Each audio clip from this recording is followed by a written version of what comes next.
Bonsoir à tous et bienvenue dans notre édition régionale. Voici nos titres. Un pavé dans la mare à quelques gestes du littoral et de la mangrove grâce à leur établissement de services et d'aide par le travail. À J-4 donc du coup d'envoi du Tour cycliste de la Guadeloupe, la justice n'a pas dit son dernier mot contre le dopage. Nouveau rebondissement aujourd'hui. Nicolas Dumont et Flaubert Peña, deux ténors du peloton guadeloupéen, ont été interpellés et sont actuellement auditionnés au SRPJ et des Abîmes pour une affaire de circulation de produits illicites. Je vous propose de retrouver tout de suite sur place Jérôme Boicas. Bonsoir Jérôme, avez-vous davantage d'éléments ?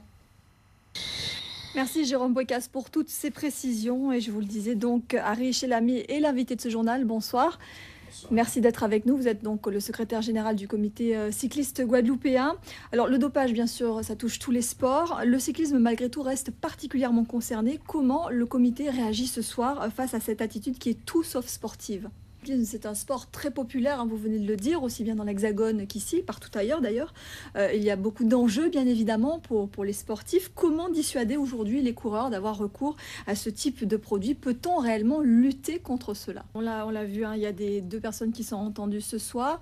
Il y a eu également des mises en examen. Est-ce que les personnes qui sont concernées pourront courir le Tour ?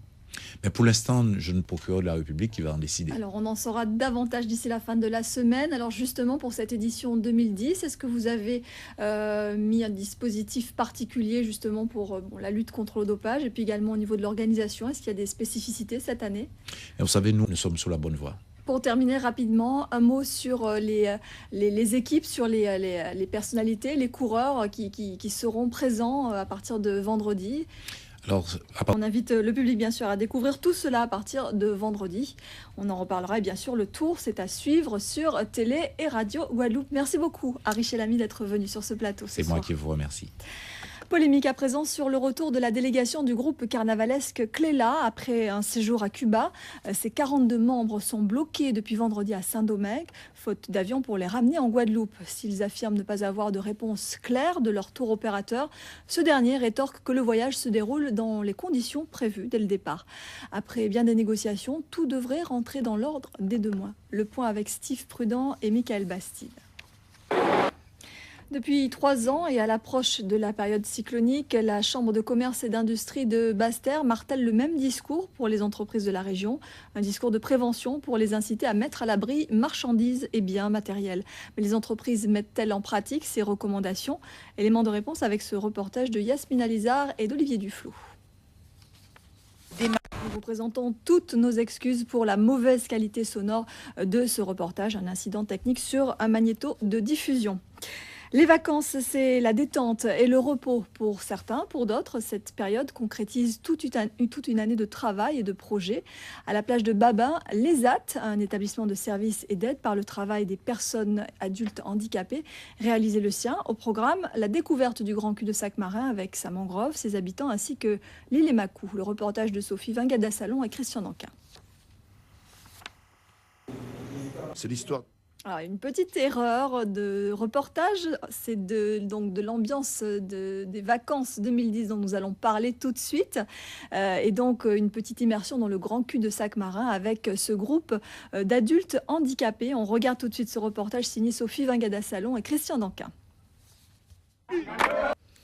Bonne nouvelle pour les membres de l'équipage guadeloupéen du commandant Mortenol. Après 6 mois de mobilisation, ils sont enfin parvenus à un accord avec les représentants des gestionnaires du bateau chargé de draguer les fonds marins.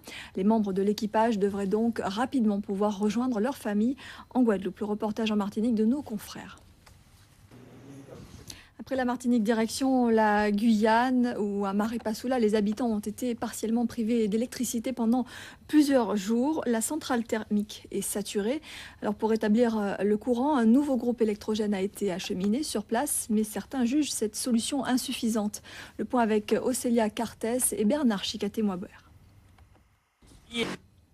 Le Guadeloupéen Jacques Martial, reconduit à la tête de la Grande Halle de la Villette à Paris. Il a pris ses fonctions de président en 2006 et a vu son contrat renouvelé officiellement au mois de juin dernier.